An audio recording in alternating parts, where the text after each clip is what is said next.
Jack Ma చైనాలో ఉన్న ఒక కటిక పేద కుటుంబంలో పుట్టిన ఈ వ్యక్తి తన చిన్నతనం నుండి ఎన్నో ఫెయిల్యూర్స్ ఎదుర్కొంటూ ప్రతి ఫెయిల్యూర్ నుండి ఒక పాఠం నేర్చుకుని మెట్టు ఎక్కుతూ ఒక పాయింట్ ఆఫ్ టైంలో ఏకంగా చైనీస్ ఆర్థిక వ్యవస్థనే శాసించే శక్తిగా ఎలా ఎదిగారు. మీలో జాక్మా అంటే తెలియని వాళ్ళ కోసం చెప్తున్నాను. ఇండియాలో రిలయన్స్ అండ్ దాన్ని స్థాపించిన అంబానీస్ ఎంత ఫేమస్సో సేమ్ టు సేమ్ చైనాలో ఆలీబాబా అండ్ దాన్ని స్థాపించిన జాక్మా కూడా అంతే ఫేమస్. ఇంకా క్లియర్ గా చెప్పాలంటే రిలయన్స్ కంటే ఆలీబాబా గ్రూపే ఎన్నో రెట్లు పెద్దది. సో తన సొంత కష్టం అండ్ తెలివితేటలతో చైనాలోనే రిచెస్ట్ పర్సన్ గా ఎదిగిన జాక్మా చైనీస్ గవర్నమెంట్ కి వ్యతిరేకంగా ఒక్క మాట మాట్లాడినందుకు జాక్మా 35 సంవత్సరాల పాటు కష్టపడి నిర్మించుకున్న తన వ్యాపార సామ్రాజ్యాన్ని చైనీస్ గవర్నమెంట్ కేవలం 30 రోజుల్లోనే సర్వనాశనం చేసేసింది. అయితే అసలు జాక్మా చైనీస్ గవర్నమెంట్ కి వ్యతిరేకంగా ఏం మాట్లాడారు, ఎందుకని గత 2 సంవత్సరాలుగా జాక్మా ఎక్కడా కనిపించడం లేదు? ఒక చిన్న స్కూల్లో ఇంగ్లీష్ టీచర్ గా స్టార్ట్ అయ్యి ప్రపంచంలోనే one of the richest person గా ఎదిగిన జాక్మా తిరిగి కుప్పకూలిపోవడం వెనుకున్న కారణాలేంటో నేను ఈ వీడియోలో చెప్పబోతున్నాను. Hello everyone, welcome to today's video and this is your friend Surya. 1964లో చైనాలో ఉన్న హ్యాంగ్జౌ అనే ప్లేస్ లో జాక్మా ఒక లోయర్ మిడిల్ క్లాస్ ఫ్యామిలీలో జన్మించారు. అంటే ఇంట్లో ఉన్న వాళ్ళు ప్రతి ఒక్కరూ పనికెళ్తే తప్ప రోజు గడవని పరిస్థితి అన్నమాట. సో ఇలాంటి పరిస్థితుల్లో పెరిగిన జాక్మాకి రేడియో అండ్ కొన్ని పుస్తకాల కారణంగా చిన్నప్పటి నుండి ఇంగ్లీష్ అంటే విపరీతంగా ఇష్టం పెరిగింది. కానీ అన్ఫార్చునేట్లీ తనకి ఇంగ్లీష్ నేర్చుకోవడానికి ఎలాంటి సోర్సెస్ ఉండేవి కాదు. బికాస్ చైనా అనేది ఒక కమ్యూనిస్ట్ కంట్రీ. అంటే వీళ్ళకి బయట ప్రపంచంతో కానీ విదేశీ భాషలతో కానీ ఎలాంటి సంబంధం ఉండదు. సో ఇలాంటి టైంలో చైనీస్ గవర్నమెంట్ ఒక చట్టాన్ని తీసుకొచ్చింది అండ్ దీని కారణంగానే ఈ రోజు జాక్మా అనే వ్యక్తి ప్రపంచానికి పరిచయం అయ్యాడు. అదే చైనీస్ ఓపెన్ డోర్ పాలసీ. అంటే అప్పటి వరకు చైనాలో బయట దేశాలకి సంబంధించిన వాళ్ళు బిజినెస్ చేయడానికి కానీ టూరిస్టులుగా విజిట్ చేయడానికి కానీ పర్మిషన్ ఉండేది కాదు. 1970s లో ఈ ఓపెన్ డోర్ పాలసీ వచ్చిన తర్వాత చాలా మంది విదేశీయులు చైనాకి వచ్చేవారు. సో జాక్మాకి ఎంతో ఇష్టమైన ఇంగ్లీష్ నేర్చుకోవడానికి ఇప్పుడు ఒక ఛాన్స్ దొరికింది. సో వెంటనే జాక్మా ఒక టూరిస్ట్ గైడ్ గా మారి వచ్చిన ఫారినర్స్ కి చైనాలో ఉన్న ప్లేసెస్ చూపిస్తూ వాళ్ళ దగ్గర నుండి స్లోగా ఇంగ్లీష్ నేర్చుకున్నారు. సో ఇది గుర్తుపెట్టుకోండి, ఎందుకంటే ఒక మనిషికి లాంగ్వేజ్ అండ్ కమ్యూనికేషన్ స్కిల్స్ అనేవి ఎంత ఇంపార్టెంటో ఇక్కడి నుండి మీకు అర్థమవుతుంది. జాక్మా తన కెరియర్ స్టార్ట్ చేసే టైంలో చాలా అంటే చాలా ఫెయిల్యూర్స్ ఎదుర్కొన్నారు. ఫర్ ఎగ్జాంపుల్, తను ప్రైమరీ స్కూల్ కంప్లీట్ చేయడానికి 2 times ఫెయిల్ అయితే ఇంటర్మీడియట్ కంప్లీట్ చేయడానికి 3 times ఫెయిల్ అయ్యారు. అండ్ ఈవెన్ తను హార్వర్డ్ యూనివర్సిటీకి అప్లై చేసి కూడా ఆల్మోస్ట్ 10 times ఫెయిల్ అయ్యారు. ఫైనలీ చైనాలో ఒక లోకల్ కాలేజ్ లో గ్రాడ్యుయేషన్ చేసి KFC కంపెనీలో జాబ్ కి అప్లై చేస్తే ఆ జాబ్ కి అప్లై చేసిన 24 మందిలో 23 మంది సెలెక్ట్ అయ్యి కేవలం జాక్మా మాత్రమే రిజెక్ట్ అయ్యారు. అంటే సిచ్యువేషన్ ఎంత వరస్ట్ గా ఉందో మీరే ఆలోచించండి. ఫైనల్ గా ఇంకా చేసేదేం లేక చైనాలో ఉన్న ఒక చిన్న స్కూల్లో జాక్మా ఇంగ్లీష్ టీచర్ గా తన కెరియర్ స్టార్ట్ చేశారు. జాక్మా ఎప్పుడు కూడా అవుట్ ఆఫ్ ద బాక్స్ ఆలోచించేవారు. అంటే ప్రెసెంట్ తను ఒక చిన్న స్కూల్ టీచర్ అయినప్పటికీ కూడా తను ఎప్పుడు ఒక మంచి బిజినెస్ స్టార్ట్ చేసి పెద్ద కంపెనీ పెట్టాలని చాలా పెద్ద పెద్ద గోల్స్ పెట్టుకునేవారు. సో ఇలా తను ఒక స్కూల్ టీచర్ గా కెరియర్ రన్ అవుతున్న టైంలో జాక్మా ఫస్ట్ టైం 1995లో అమెరికా వెళ్లారు. బేసిక్ గా ఇక్కడ మీకు ఒక పాయింట్ తెలియాలి. చైనా అనేది ఒక కమ్యూనిస్ట్ కంట్రీ అవ్వడం వల్ల ఆ దేశంలో ఏం జరిగినా బయట ప్రపంచానికి తెలీదు, అలాగే బయట ఏం జరుగుతుందో చైనాలో ఉండే వాళ్ళకి తెలీదు. సో ఇలాంటి పరిస్థితుల్లో చైనా నుండి జాక్మా ఫస్ట్ టైం అమెరికా వెళ్లారు. ఆయన అమెరికాలో ఉన్న తన ఫ్రెండ్ తో మాట్లాడుతున్న టైంలో ఒక విషయాన్ని గమనించారు. అదే ఇంటర్నెట్. చిన్నప్పటి నుండి చైనాలోనే పుట్టి పెరిగిన జాక్మాకి అసలు ఇంటర్నెట్ అంటే ఏంటో తెలీదు. సో తన ఫ్రెండ్ ని అడిగి అసలు ఇంటర్నెట్ అంటే ఏంటి, దాన్ని ఎలా యూజ్ చేయాలో తెలుసుకున్న తర్వాత జాక్మా ఫస్ట్ టైం ఇంటర్నెట్ లో ఏం సెర్చ్ చేశారో తెలుసా? బియర్. సో బియర్ అని సెర్చ్ చేసిన వెంటనే ప్రపంచ వ్యాప్తంగా బియర్ అమ్ముతున్న కంపెనీస్ అన్ని వచ్చేసాయి. కానీ ఇక్కడ పాయింట్ ఏంటంటే అందులో చైనాకి సంబంధించిన ఒక్క కంపెనీ కూడా లేదు. సో ఇక్కడే జాక్మాకి అర్థమైన విషయం ఏంటంటే చైనాలో కూడా ప్రతి వస్తువుని తయారు చేయగల కంపెనీస్ చాలా ఉన్నాయి, కానీ అవేవి కూడా వాళ్ళ ప్రొడక్ట్స్ ని విదేశాల్లో అమ్ముతూ వ్యాపారాలు చేయడం లేదు. దీనికి కారణం ఇంటర్నెట్. అప్పటికి చైనాలో ఇంటర్నెట్ లేదా అంటే ఉంది, కానీ దాన్ని ఎలా యూజ్ చేయాలో ఎవ్వరికీ తెలియదు. So this is the opportunity. ఇప్పుడు జాక్మాకి తన సొంత బిజినెస్ స్టార్ట్ చేయడానికి ఒక ఐడియా ఉంది, అలాగే దాన్ని ఎలా ఎగ్జిక్యూట్ చేయాలనే ప్లాన్ కూడా ఉంది. సో వెంటనే చైనా వెళ్ళి తన ఫ్రెండ్స్ తో కలిసి ఒక వెబ్సైట్ క్రియేట్ చేశారు. అదే చైనా పేజెస్. ఈ చైనా పేజెస్ అనే వెబ్సైట్ ఏం చేస్తుందంటే చైనాలో ఉన్న ప్రతి కంపెనీ కూడా ఇంటర్నెట్ లో సొంతంగా ఒక పేజ్ క్రియేట్ చేసుకుని వాళ్ళు తయారు చేసి అమ్ముతున్న ప్రొడక్ట్స్ డీటెయిల్స్ అందులో పెట్టడానికి ఇది ఒక ప్లాట్ఫామ్ ని క్రియేట్ చేస్తుంది. జాక్మా ఈ బిజినెస్ మీద చాలా హోప్స్ పెట్టుకున్నారు, కానీ అన్ఫార్చునేట్లీ ఇది ఫెయిల్ అయింది. అయితే దీనికి కారణం ఏంటంటే ఈ వెబ్సైట్ కేవలం ప్రొడక్ట్ డీటెయిల్స్ మాత్రమే ఇస్తుంది, బట్ ఆ ప్రొడక్ట్స్ ని కొనడానికి కానీ అమ్మడానికి కానీ ఎలాంటి ఆప్షన్స్ కూడా ఈ వెబ్సైట్ లో ఉండవు.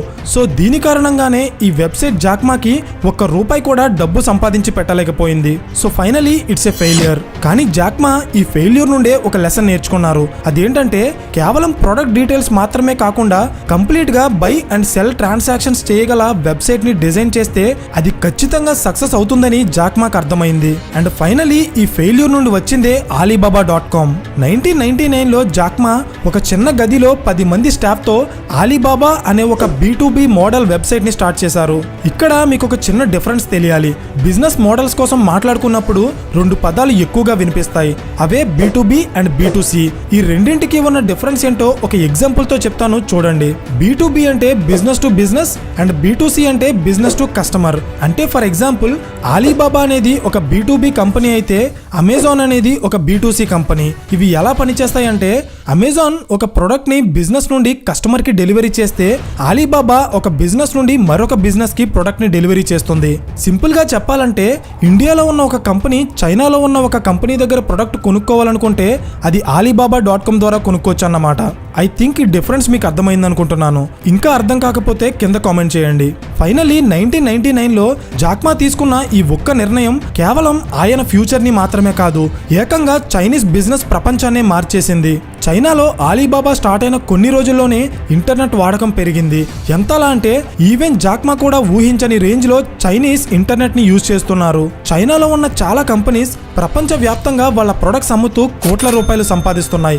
ఎంతో మంది చైనీస్ యువతకి ఎంప్లాయ్మెంట్ క్రియేట్ అవుతుంది. విదేశాల నుండి చైనాకి భారీగా పెట్టుబడులు వస్తున్నాయి. అయితే వీటన్నింటికి కారణం ఎవరో తెలుసా? జాక్మా. ఎందుకంటే అప్పటికే చైనాలో ఇంటర్నెట్ ద్వారా జరిగే బిజినెస్ లో ఆలీబాబా కంపెనీ 80% మార్కెట్ షేర్ ని సొంతం చేసుకుంది. అండ్ ఇదే టైంలో Goldman socks and soft bank లాంటి పెద్ద పెద్ద ఇన్వెస్ట్మెంట్ ఏజెన్సీస్ ఆలీబాబా కంపెనీలో భారీగా పెట్టుబడులు పెట్టాయి. చూస్తుండగానే జాక్మా ఒక చిన్న గదిలో స్థాపించిన ఆలీబాబా సడన్ గా $60 మిలియన్ వాల్యుయేషన్ ఉన్న కంపెనీగా ఎదిగిపోయింది. కానీ అన్ఫార్చునేట్లీ ఇదే టైంలో .com బబుల్ క్రాష్ జరిగింది. అంటే ప్రపంచ వ్యాప్తంగా స్టాక్ మార్కెట్స్ అన్ని కుప్పకూలిపోయాయి. ఇంటర్నెట్ ద్వారా బిజినెస్ చేసే కంపెనీస్ అన్ని మూతపడే సిచ్యువేషన్కి వచ్చేసాయి, ఇంక్లూడింగ్ ఆలీబాబా కంపెనీ. కానీ ఇదే టైంలో 2003లో ప్రపంచ ఈ కామర్స్ దిగ్గజమైన ఈబే కంపెనీ చైనాలో అడుగుపెట్టింది. సో ఈబే కంపెనీని ఎలా అయినా ఎదుర్కోవాలనుకున్న జాక్మా ఒక కొత్త కంపెనీని స్థాపించారు. అదే టౌబౌ. ఇది కస్టమర్ నుండి కస్టమర్ మధ్య జరిగే బిజినెస్ కి ఒక ఫ్రీ ఆన్లైన్ ప్లాట్ఫామ్ ని క్రియేట్ చేస్తుంది. దీన్నే C2C బిజినెస్ మోడల్ అంటారు. దీనికి ఒక ఎగ్జాంపుల్ చెప్పాలంటే OLX. సేమ్ కాదు, but similar kind of concept. Jack Ma ఈబేని ఎలా అయినా ఓడించడానికి ఈబే అనేది ఒక అమెరికన్ కంపెనీ అని ప్రచారం చేస్తూ చైనీస్ ప్రజల్లో లోకల్ ఫీలింగ్ ని రెచ్చగొట్టి తనకంటే ఎన్నో రెట్లు పెద్ద కంపెనీ అయిన ఈబేని జాక్మా చాలా ఈజీగా ఓడించారు. ఈ దెబ్బతో ఆలీబాబా కంపెనీ చైనాలోనే అతిపెద్ద బిజినెస్ సామ్రాజ్యంగా ఎదిగిపోయింది. అయితే ఇది కేవలం ఆరంభం మాత్రమే. ఎందుకంటే 2008లో జాక్మా ఒక కొత్త కంపెనీ స్టార్ట్ చేశారు. అదే టౌబో మాల్. ఇది ఒక B2C మోడల్ కంపెనీ. అంటే సేమ్ అమెజాన్ లాగే ఒక ప్రొడక్ట్ ని బిజినెస్ నుండి కస్టమర్ కి డెలివరీ చేసే కంపెనీ అన్నమాట. మీరు ఇక్కడ గమనిస్తే జాక్మా Alibaba.com ద్వారా బిజినెస్ టు బిజినెస్ ని కవర్ చేస్తే Taobao.com ద్వారా కస్టమర్ టు కస్టమర్ ని కవర్ చేశారు. ఫైనలీ టౌబో మాల్ అనే వెబ్సైట్ ని స్టార్ట్ చేసి బిజినెస్ టు కస్టమర్ ని కూడా కవర్ చేశారు. అంటే కంప్లీట్ గా చైనా దేశంలో ఇంటర్నెట్ ద్వారా జరిగే ప్రతి బిజినెస్ ని డైరెక్ట్ అండ్ ఇండైరెక్ట్ గా శాసించే స్థాయికి జాక్మా తన బిజినెస్ ని ఎక్స్పాండ్ చేశారు. 2014లో జాక్మా తన ఆలీబాబా కంపెనీని న్యూయార్క్ స్టాక్ మార్కెట్ లో IPOగా లిస్ట్ చేశారు. దీని వాల్యూ ఎంతో తెలుసా? $24 బిలియన్.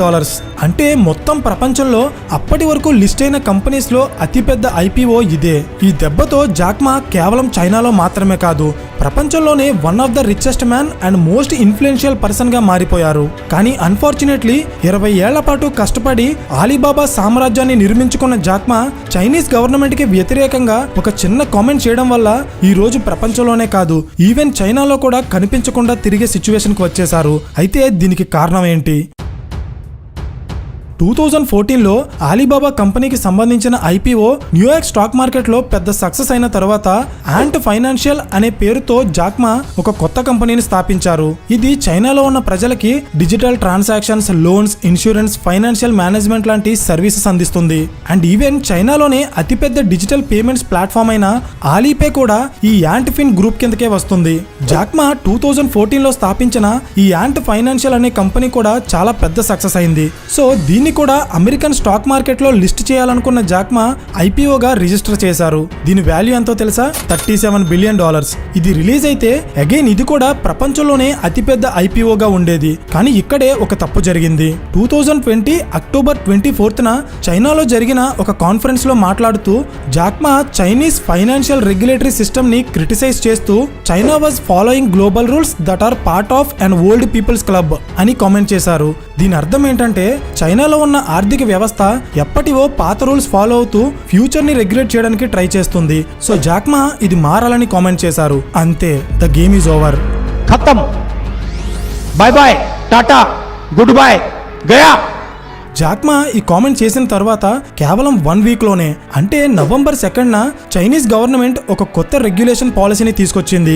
ఆ పాలసీ ప్రకారం జాక్మా అమెరికన్ స్టాక్ మార్కెట్ లో అతిపెద్ద ఐపీఓగా లిస్ట్ చేయబోతున్న యాంట్ ఫైనాన్షియల్ కంపెనీని చైనా సస్పెండ్ చేస్తూ ఆ ఐపీఓని డిస్క్వాలిఫై చేసింది. చైనాలో జరిగే ఆఫ్రికన్ బిజినెస్ హీరోస్ అనే టాలెంట్ షోలో జాక్మా జడ్జిగా ఉండేవారు. కానీ చైనీస్ గవర్నమెంట్ జాక్మాని ఆ పదవి నుండి తొలగించింది. చైనాలోని అతిపెద్ద వెబ్ బ్రౌజర్ అయిన యూసీ బ్రౌజర్ ని కూడా జాక్మాకి సంబంధించిన కంపెనీ అని చెప్పి చైనాలో ఉన్న చాలా యాప్ స్టోర్స్ నుండి గవర్నమెంట్ యూసీ బ్రౌజర్ ని డిలీట్ చేసింది. 2020 డిసెంబర్ 23న చైనీస్ గవర్నమెంట్ జాక్మా అలాగే ఆలీబాబా గ్రూప్ మీద యాంటీ ట్రస్ట్ ఇన్వెస్టిగేషన్ స్టార్ట్ చేసి ఆలీబాబా కంపెనీ చైనాలో ఉన్న అన్ని వ్యాపారాల మీద కూడా మోనోపోలీ పవర్ ని చూపిస్తుంది అని చెప్పి అలిగేషన్స్ చేసింది. 2020 డిసెంబర్ 28న చైనీస్ గవర్నమెంట్ జాక్మాకి సంబంధించిన యాంట్ ఫైనాన్షియల్ కంపెనీ మీద ఫోకస్ చేస్తూ ఈ కంపెనీ కేవలం పేమెంట్ సర్వీసెస్ తప్ప ఇన్సూరెన్స్ అండ్ వెల్త్ మేనేజ్మెంట్ లాంటి ఎలాంటి ఫైనాన్షియల్ బిజినెస్ లో చేయకుండా రెస్ట్రిక్షన్స్ పెట్టింది.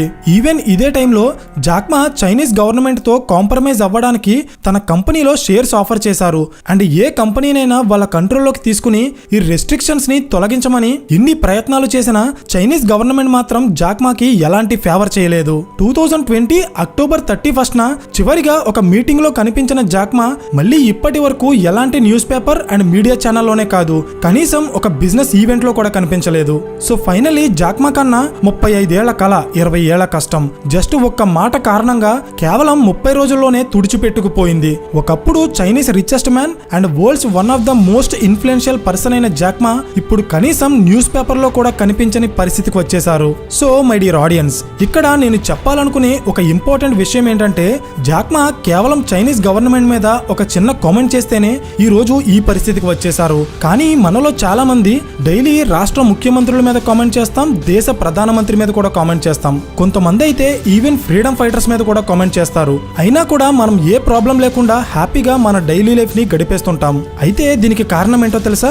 డెమోక్రసీ. సో ఇక్కడ పాయింట్ ఏంటంటే మన దేశాన్ని తక్కువ చేస్తూ వేరే దేశాన్ని పొగిడేటప్పుడు ఒకసారి దీనికి అర్థం తెలుసుకోండి. So finally Jack Ma and Ali Baba group నుండి మనం నేర్చుకోవాల్సిన కొన్ని ఇంపార్టెంట్ లెసన్స్ ఏంటంటే communication skills, learning from failures, ambitious mind set and most important thing never give up attitude. So Jack Ma follow అయిన వీటిలో మీకు నచ్చిన క్వాలిటీ ఏంటో కింద కామెంట్ చేయండి. So that's it for today guys. ఈ వీడియో మీకు ఇన్ఫర్మేటివ్ గా అనిపిస్తే ఖచ్చితంగా లైక్ చేయడం మర్చిపోకండి. అండ్ ఇలాంటి మరిన్ని క్వాలిటీ బిజినెస్ కేస్ స్టడీస్ కోసం ఛానల్ ని సబ్స్క్రైబ్ చేయండి. పక్కనే ఉన్న గంట సింబల్ ఆన్ చేస్తే మేము వీడియో అప్లోడ్ చేసిన వెంటనే మీకు ఇమీడియట్ నోటిఫికేషన్ వస్తుంది. So thank you for watching and I will see you in the next video. Till then this is your friend Surya signing of.